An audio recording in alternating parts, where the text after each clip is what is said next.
మేము మాట్లాడుకున్నది మీరు పొలిటీషియన్ మాత్రమే కదా, పొలిటికల్ అనలిస్ట్ కూడా కదా, మీకు ఎలా అనిపించింది? అధికారిక కార్యక్రమంలో ఒక రాష్ట్ర ప్రభుత్వం, కేంద్ర ప్రభుత్వం అధికారిక కార్యక్రమంలో ప్రధానమంత్రిగా వారు, ముఖ్యమంత్రిగా నేను అందులో పాల్గొన్నాను. మొదట నేను మాట్లాడినప్పుడు నేను వారికి రాష్ట్రంలో ఉన్న పరిస్థితులు, ప్రధానమంత్రి మన్మోహన్ సింగ్ గారు ఉన్నప్పుడు ఆయన గుజరాత్ ముఖ్యమంత్రి, వారి సహకారం వల్ల 10 సంవత్సరాలలో గుజరాత్ మోడల్ అని తయారు చేసి దేశానికి ఒక గొప్ప విధానాన్ని అందించినామని వాళ్ళు చెప్పుకుంటున్నారు. మరి మన్మోహన్ సింగ్ గారు అంత మెగ్నానిమిటీ చూపిస్తే నువ్వు గుజరాత్ మోడల్ తయారు చేయగలిగినావు కదా ముఖ్యమంత్రిగా.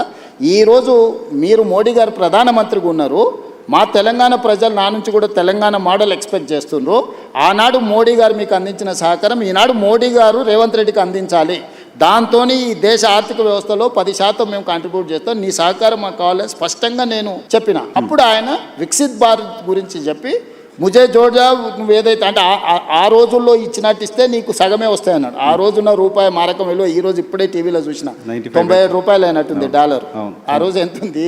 45 రూపాయలు 50 రూపాయలు ఉంది.